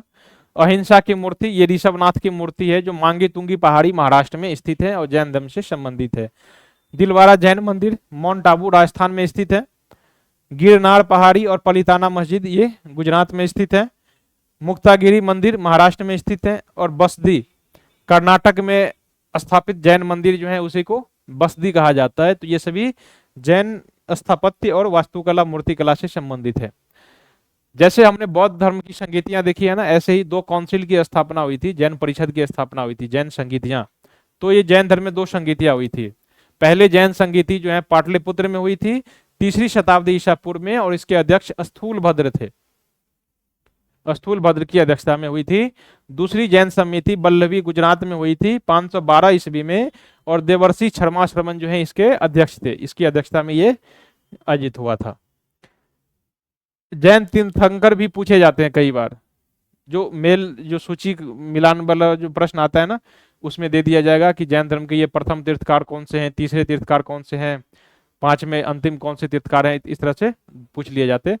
तो 24 तीर्थकार हुए हैं जैन धर्म में, सारे आपको याद नहीं रखने, केवल कुछ जो महत्वपूर्ण है उन्हीं तीर्थकारों के नाम याद रखने हैं। सबसे पहला है ऋषभदेव या फिर आदिनाथ, ये जैन धर्म के संस्थापक हैं और पहले तीर्थकार भी हैं। अजितनाथ ये जैन धर्म के दूसरे तीर्थकार हैं, और तीसरा है शंभवनाथ, ये जैन धर्म के तीसरे तीर्थकार हैं। जैन धर्म के 19वें तीर्थकार ये मल्लीनाथ हैं। मनीष सुब्रत ये 20वें तीर्थकार हैं। नमीनाथ ये जो है 21वें तीर्थकार। अरिष्ट नेमी, इसी को नेमीनाथ कहा जाता है, ये 22वें तीर्थकार, ये नमीनाथ है, ठीक है। पार्श्वनाथ ये 23वें तीर्थकार हैं, इनका जन्म वाराणसी में हुआ था। और भगवान महावीर स्वामी ये जैन धर्म के 24वें तीर्थकार हैं, ठीक है।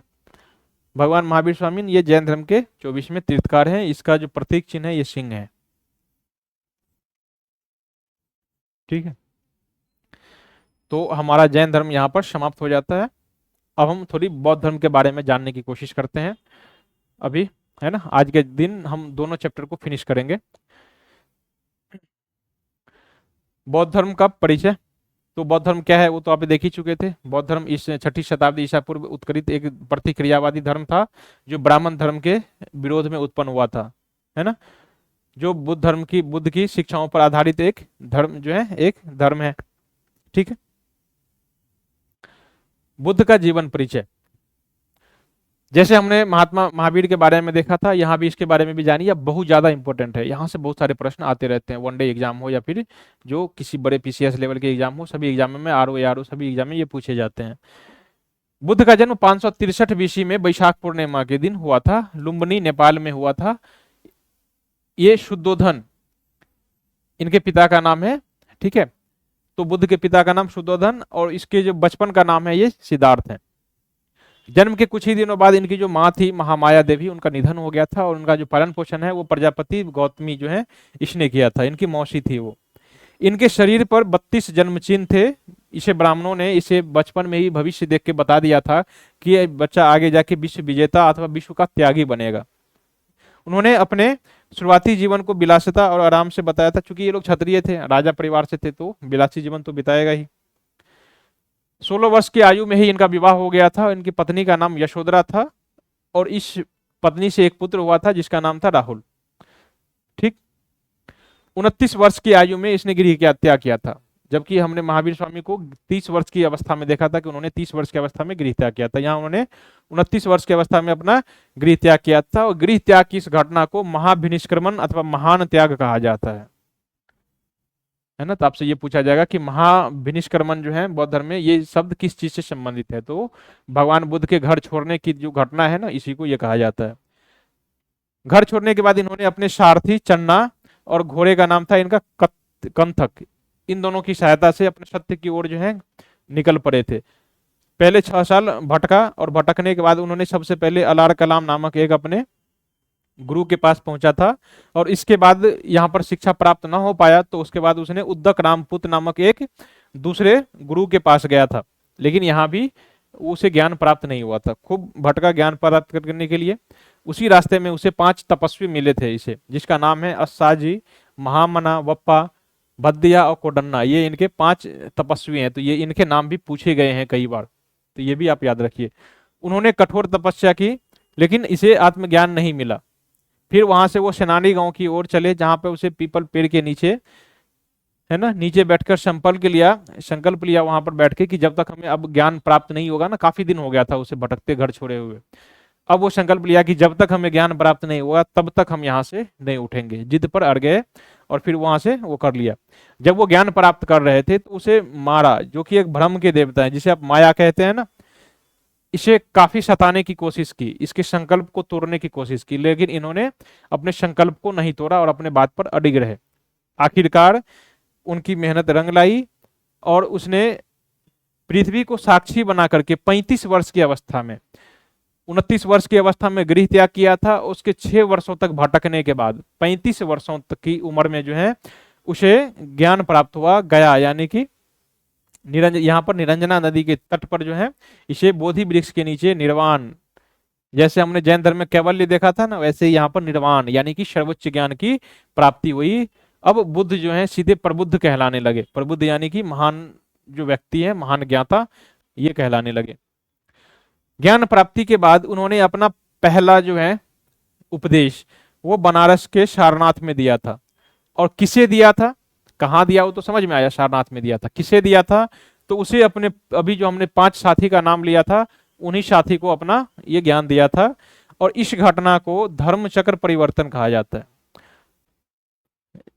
महात्मा बुद्ध ने जब गृह त्याग किया था तो गृह त्याग की घटना को, है ना, क्या कहा गया था, महाभिनिष्क्रमण। लेकिन बुद्ध द्वारा अपना ज्ञान, अपना उपदेश देने की जो घटना है, इस घटना को जो है क्या कहा गया, धर्म चक्र परिवर्तन, है ना, धर्म चक्र परिवर्तन की घटना कहा गया था। आखिरकार बुद्ध की मृत्यु हो गई 80 वर्ष की आयु में। और कुशीनारा जो एक मल्लों की राजधानी थी, यहाँ पर इनकी मृत्यु हो गई थी। इस मृत्यु के समय अंतिम जो है उम्र थी 80 वर्ष। अपने मृत्यु के समय उन्होंने अपने मुंह से बोला गया जो अंतिम शब्द है, उसका शब्द है, सभी मिश्रित चीजें क्षय होती है, परिश्रम पूर्वक प्रयास करे। ये इसका अंतिम शब्द था, उसके बोला दिया गया और इसके बाद उनकी मृत्यु हो गई थी। बुद्ध के प्रतीक चिन्ह उनको याद रखिएगा। यदि कहीं पर कमल और बैल का प्रतीक लिखा गया है तो इसका मतलब है कि महात्मा बुद्ध के जन्म हुआ है, उसका उसको ये इंडिकेट कर रहा है। ये चीजें मंदिरों में दिखाई गई है। बहुत सारे मंदिरों के ऊपर जो कलाकृतियां बनाई जाती है ना, यदि आप वहां पर कमल देख रहे हो या फिर बैल देख रहे हो तो इसका मतलब ये बुद्ध के जन्म को दर्शाता है। यदि कहीं पर घोड़ा दिखाया गया है तो इसका मतलब है ये बुद्ध गृह त्याग कर रहा है, उसके कंथक को प्रतीक कर रहा है। बोधि वृक्ष भगवान बुद्ध के जो है ज्ञान प्राप्त करने की घटना को इंडिकेट कर रहा है। धर्म चक्र परिवर्तन ये भगवान बुद्ध के पहली जो है पहला उपदेश देने की क्रिया को इंडिकेट कर रहा है। और पैरों के निशान ये भगवान बुद्ध द्वारा निर्वाण प्राप्त करने यानी कि धरती को छोड़ जाने की उनकी घटना को ये इंडिकेट कर रहा है।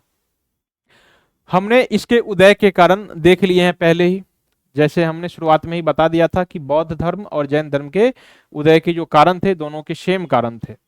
ठीक है,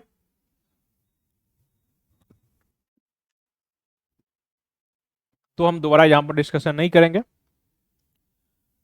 अब हम यहां भी बौद्ध साहित्य की बात करते हैं। हमने जैसे अभी जैन साहित्य की बात देखा, तो बौद्ध साहित्य देखिए। इसके बौद्ध साहित्य को 2 भागों में बांटा है। जैसे हमने जैन धर्म के जो टोटल ग्रंथ थे उसको 2 भागों में बांटा ना, आगम साहित्य और गैर आगम साहित्य। ऐसे ही यहाँ पर हम इसके 2 ग्रंथों साहित्य को, टोटल जो साहित्य है इसको 2 वर्गों में भागते हैं, विहित ग्रंथ और अर्धविहित ग्रंथ। विहित ग्रंथ में बुद्ध के वास्तविक वचन शामिल किया गया, जैसे कि त्रिपिटक है ना, त्रिपिटक है ना, धर्म पिटक, अभिधम पिटक है ना, तो ये त्रिपिटक है। इसमें वास्तविक वचन को शामिल किया गया है, इसे विहित ग्रंथ कहा जाता है। दूसरा है अर्धविहित ग्रंथ। इसमें बहुत सारी टिप्पणी लिखी गई है, व्याख्याएं लिखी गई है, ऐतिहासिक विवरण दिए गए हैं। और ये महात्मा बुद्ध के अलावे जितने सारे जो बौद्ध संत हुए ना, उनके द्वारा ये ग्रंथ लिखी गई है, जो अलग अलग भाषाओं में है। महात्मा बुद्ध की जो पहली भाषा थी वो तो पाली भाषा में लिखे गए थे। अब हम थोड़े उसके बहुत सारे ग्रंथ और उनके विषय देख लेते हैं कि किस विषय पर ये आधारित है। किताब बहुत सारे प्राचीनतम रचना मिलान करो के शब्द में पूछ लिए जाते हैं और पूछ लिए जाते हैं कि ये ग्रंथ किस विषय से संबंधित है ना। बहुत सारे प्रश्न देखे होंगे आप लोगों ने। पहला हमारा है महावस्तु। ये एक बौद्ध ग्रंथ है और इसमें बुद्ध की पवित्र जीवनी लिखी हुई है, जो संस्कृत और प्राकृत मिश्रित भाषा में लिखी गई है। निदान कथा, भगवान बुद्ध की ये पहली जीवन कथा है। इसमें दीपवंश और महावंश ये दोनों सिंहली साहित्य है, श्रीलंका में लिखी गई किताब है और बौद्ध धर्म पर आधारित है। इसमें बुद्ध के जीवन, बौद्ध परिषद, अशोक और श्रीलंका में बौद्ध धर्म के आगमन के बारे में इनकी जानकारी दी गई है। विशुद्धि मग, ये अनुशासन से निब्बान यानी कि निर्वाण कैसे प्राप्त किया जाए, इस विषय पर ये जो है ग्रंथ लिखी गई है।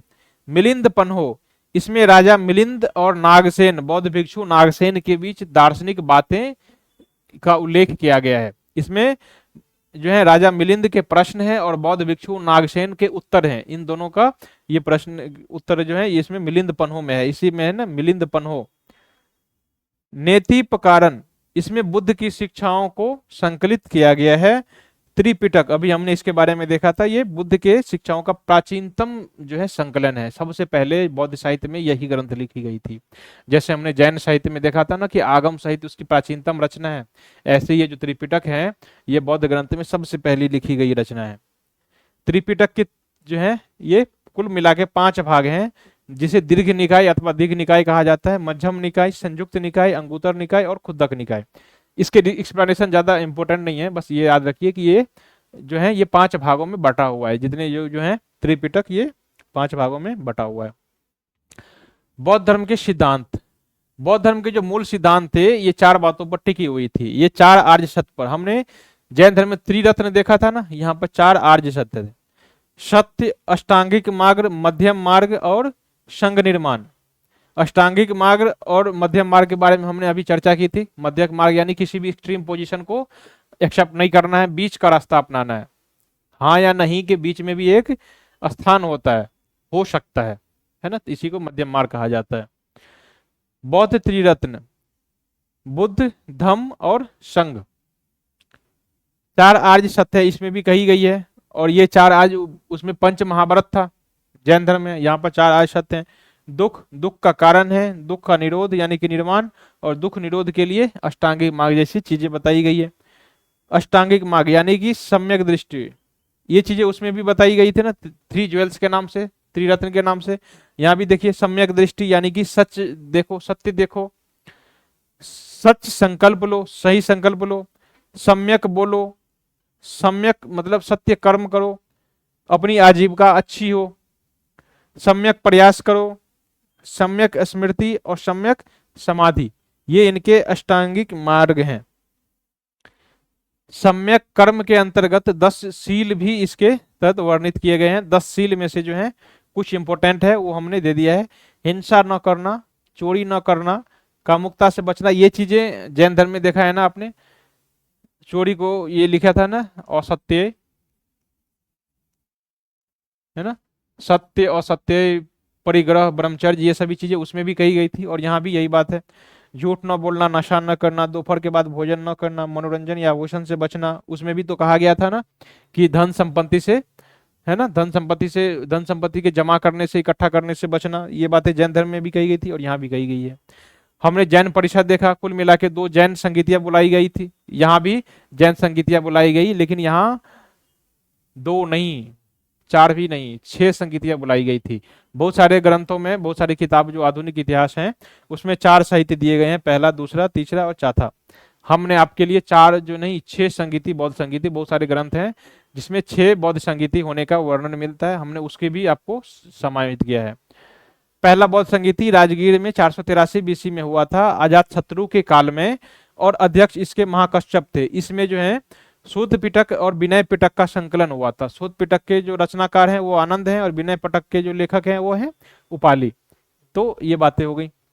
दूसरी बौद्ध संगीति वैशाली में हुई थी 383 बीसी में। कालाशोक इस समय शासक थे, सब्बाकामी इसके अध्यक्ष थे, और इस समय बुद्ध धर्म जो है 2 भागों में विभाजित हुआ था, स्थविर और महासंदिक, 2 वर्गों में विभाजित हो गया था।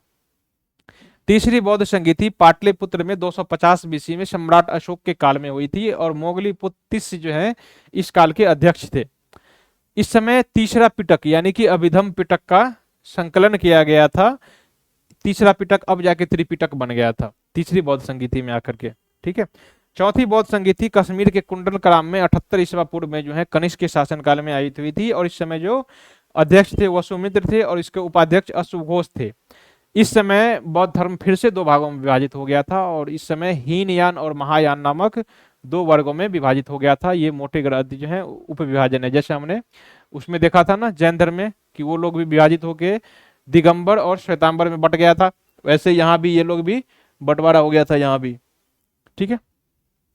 यहाँ भी ये लोग हीनयान और महायान दो भागों में विभाजित हो गया था।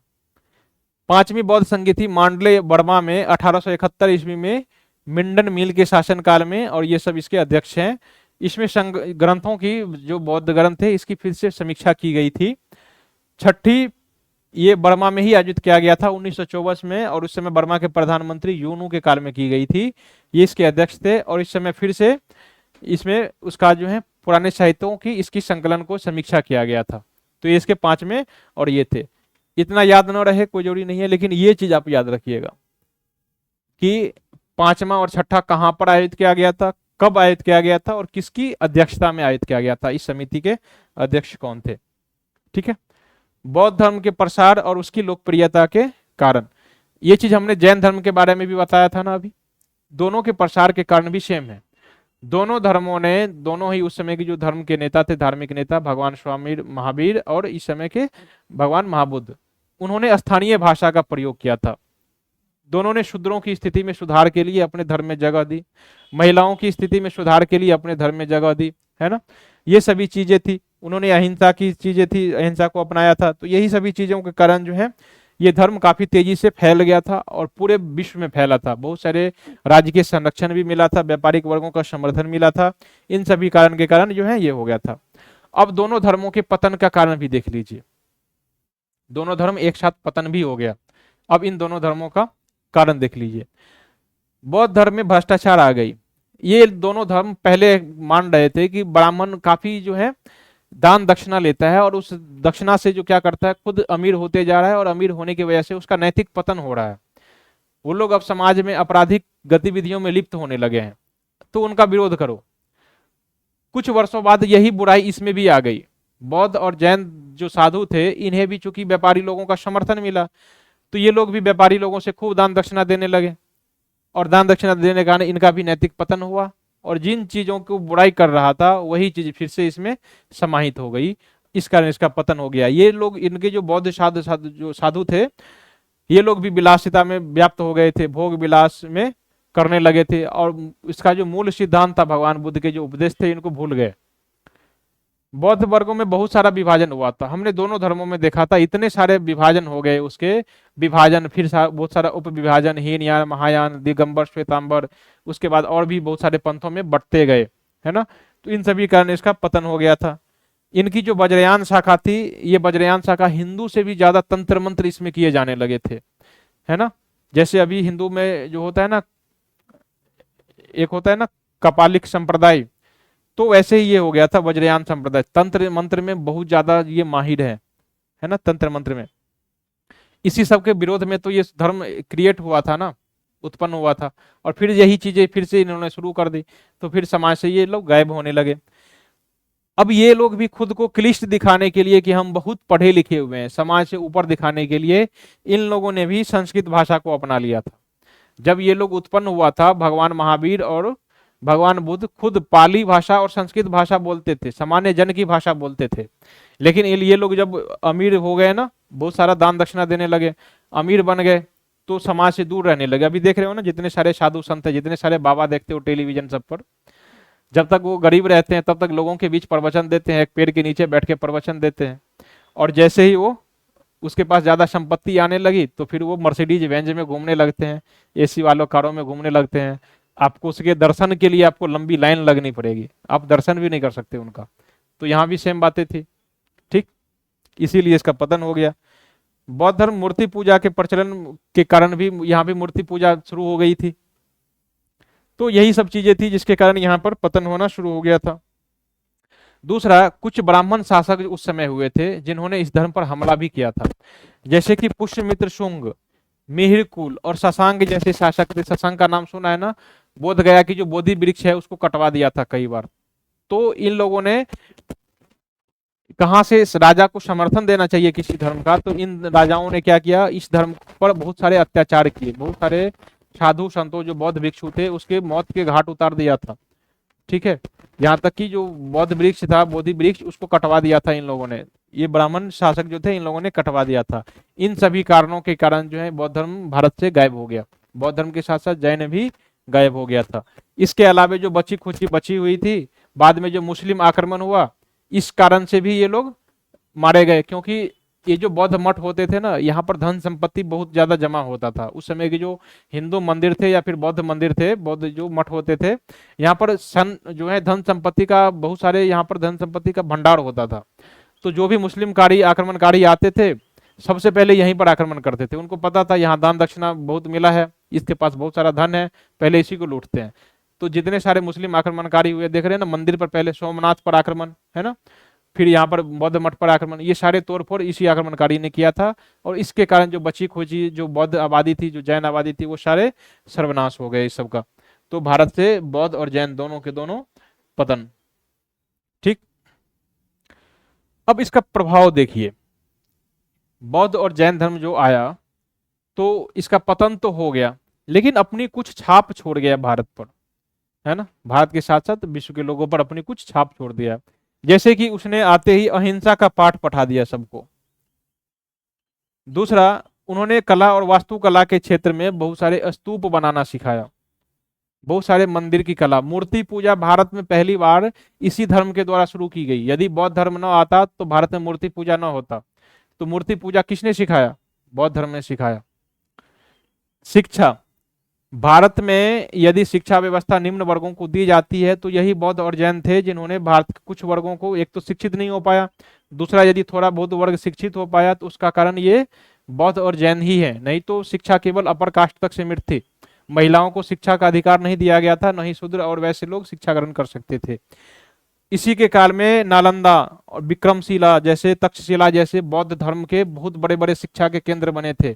इन्हीं केंद्रों में विदेशी लोग भी, ये जो ह्वेन-सांग सबका नाम सुने हैं, ये लोग शिक्षा ग्रहण करने के लिए भारत में आते थे। तो ये इसका प्रभाव था। यदि ये धर्म ना हुआ होता तो ये बड़े बड़े जो बौद्ध मठ हैं, बड़े बड़े जो यूनिवर्सिटीज स्थापित हुए थे, नालंदा यूनिवर्सिटी, ये स्थापित ना हुआ होता, क्योंकि ये बौद्ध ही थे।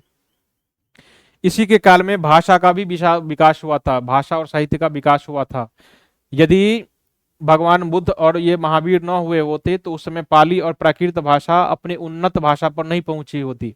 पाली और प्राकृत भाषा में साहित्य की रचना नहीं हुई होती, है ना। तो कहीं ना कहीं इन लोगों ने भाषा के विकास में भी योगदान दिया। एशिया से बाहर सांस्कृतिक विस्तार, पहली बार यदि भारत जो है, भारत से बाहर यदि सभ्यता का विस्तार हुआ तो ये बौद्ध धर्म ही थे, है ना। याद है ना आपको, सम्राट अशोक ने अपने पुत्र और पुत्री को भारत से बाहर श्रीलंका और दक्षिण पूर्वी एशिया में, जापान, कोरिया, चाइना, तिब्बत, इन सभी देशों में अपने धर्म के प्रसार के लिए अपने लीडर भेजे थे वहां पर। ठीक है, तो भारत से बाहर धर्म फैलाने का काम भी इन लोगों ने ही किया था। इन लोगों ने आधुनिक जो है, आधुनिक काल में भी बहुत सारा योगदान देता है। हमारी विदेश नीति को यही डिस्क्राइब करता है। अभी वर्तमान में वैश्विक प्रभाव है, दुनिया भर में हमारे जितने आध्यात्मिक नेता वगैरह हैं, अभी आप देख रहे हो ना, हमारे जो ये हैं दलाई लामा बौद्ध धर्म के, ये दूसरे देश के होते हुए भी बौद्ध धर्म के कारण हम सब एक हैं। हमारी जापान के साथ इतनी मित्रता क्यों है? हमारी जापान के साथ साथ ये जो है चाइना, कोरिया, फिर दक्षिण पूर्वी एशिया, इन दोनों के सभी देशों के पास एक कॉमन कड़ी है, वो है बौद्ध धर्म। इन सभी चीजों के पास जो है, इन्हीं सभी कारणों से हमारी अभी वर्तमान विदेश नीति जो है एक अच्छी दशा में है ना। तो कुल मिला के ये सभी बौद्ध धर्म की देन थी, हमारे लिए इसका प्रभाव था। प्रसिद्ध बौद्ध लेखक अश्व घोष, इसके लेखक बुद्ध चरित हैं। नागार्जुन, ये माध्यमिक संप्रदाय के संस्थापक कहा जाता है इसे। असंग और वसुबंधु, इन्होंने योगाचार संप्रदाय की संस्थापक की थी, जबकि वसुबंधु ने अभिधर्म कोश की रचना की थी। बुद्ध घोष, इसने विशुद्धि मार्ग की रचना की थी, और ये पाली भाषा के विद्वान थे। दिनाग, ये बौद्ध विद्वान थे जो तर्क शास्त्र के संस्थापक कहे जाते हैं, रीजनिंग के संस्थापक कहे जाते हैं। ये धर्म कीर्ति, ये दार्शनिक और एक तर्क शास्त्री भी थे। तो ये कुछ इंपोर्टेंट बौद्ध लेखक और उसके रचना वगैरह थे। बौद्ध के संप्रदाय हमने देख लिया था, हीनयान, महायान और वज्रयान। हीनयान सभी चीजों में निगेटिव ढूंढता है, यानी कि मूर्ति पूजा नहीं करनी। जैसे हमने देखा था ना, श्वेतांबर और दिगंबर। दिगंबर जो था नग्न रहता था, कपड़े उपड़े नहीं बांधता था, महावीर के सभी सिद्धांतों का पालन करते थे। वैसे ये हीनयान है, भगवान के जितने सारे जो है सही बातें, उनके उपदेश, ये सभी चीजों को एक्सेप्ट करता है। लेकिन ये जो है महायान, ये मूर्ति पूजा भी करता है ना। भगवान महावीर जो है भगवान बुद्ध को एक देवता के रूप में पूजन करता है। वज्रयान ये सबसे निकृष्ट है, ये जादू टोने तंत्र मंत्र करता है ना, तो ये ज्यादा कम फैली भारत के भीतर, ये भारत से बाहर ही ज्यादा फैली है। तो ये इसके तीन संप्रदाय मैंने थोड़ा थोड़ा विख्यात कर दिया था। ये बोधिसत्व के बारे में दी गई है, मंजूश्री, अवलोकितेश्वर, क्षितिगर्भ, आकाशगर्भ, सामंतभद्र, ये सब मैत्रेय, इस सब के बारे में आपने एक बार देखा है कि आईएएस के एग्जाम में पूछा गया है, और ये मुझे लग रहा है कि 2018 में पूछा गया है। ठीक है, एक तरफ अवलोकितेश्वर ये देगा बोधिसत्व, और इसके इस तरफ उनके प्रतीक क्या है, उनके कार्य क्या है, ये भी दिया गया है। तो ये भी आप देख लीजिएगा, ये ज्यादा इंपॉर्टेंट है। ये जो क्रांति हुई थी 6ठी शताब्दी ईस्वी में, इस समय बौद्ध और महाजैन जो जैन धर्म है, इनके अलावे भी अन्य धर्म भी क्रिएट हुए थे, दर्शन क्रिएट हुए थे। इसमें था सांख्य दर्शन। ये सांख्य दर्शन सांख्य सूत्र पर आधारित है, और इनके प्रतिपादक हैं कपिल मुनि। योग दर्शन के संस्थापक जो हैं पतंजलि हैं, और इसका जो ग्रंथ है ये योग सूत्र है। न्याय दर्शन, इसके संस्थापक गौतम ऋषि हैं, और ये न्याय सूत्र के आधार पर लिखी गई है। वैशेषिक धर्म जो है, ये वैशेषिक सूत्र पर आधारित एक दर्शन है, जो इसके जो संस्थापक है ये कनाद और अथवा उलूक है। पूर्व मीमांसा, इसके संस्थापक जैमिनी, और उत्तर मीमांसा के संस्थापक वेद व्यास अथवा वाद नारायण है। तो ये इस समय के दर्शन है जो हमारे लिए इंपॉर्टेंट है। तो आज के सेशन में हम लोगों ने जो है कुल मिला के 2 चैप्टर फिनिश किया, जैन धर्म और बौद्ध धर्म। कल से हम लोग अब हम महाजनपद काल की ओर बढ़ने शुरू हो जाएंगे। धार्मिक आंदोलन जो है इस समय का वो अंत हो चुका है। अब हम लोग एक नए सिरे से शुरू करेंगे महाजनपद काल, उसके बाद हम लोग मौर्य काल, और वहां से राजा महाराजा, उसके मंत्रिमंडल, उसकी सामाजिक आर्थिक दशा, हम लोग उसके आगे यही सब करेंगे। तो यहाँ तक हमारा एक जो था, आप कह सकते हो कि यहाँ से ट्रांजिशन फेज आ रहा है ना। यहाँ तक बैकग्राउंड बनाया जा रहा था प्राचीन इतिहास का। अब जो है अब केवल राजा महाराजा, बहुत बड़े बड़े बड़े युद्ध, महायुद्ध, है ना, युद्ध के कारण, युद्ध के परिणाम। तो अब जो है मेन रूप से युद्ध का इतिहास शुरू होगा। ठीक है, तो कल के सेशन में हम लोग मिलते हैं, बने रहिएगा सभी लोग। जय हिंद दोस्तों।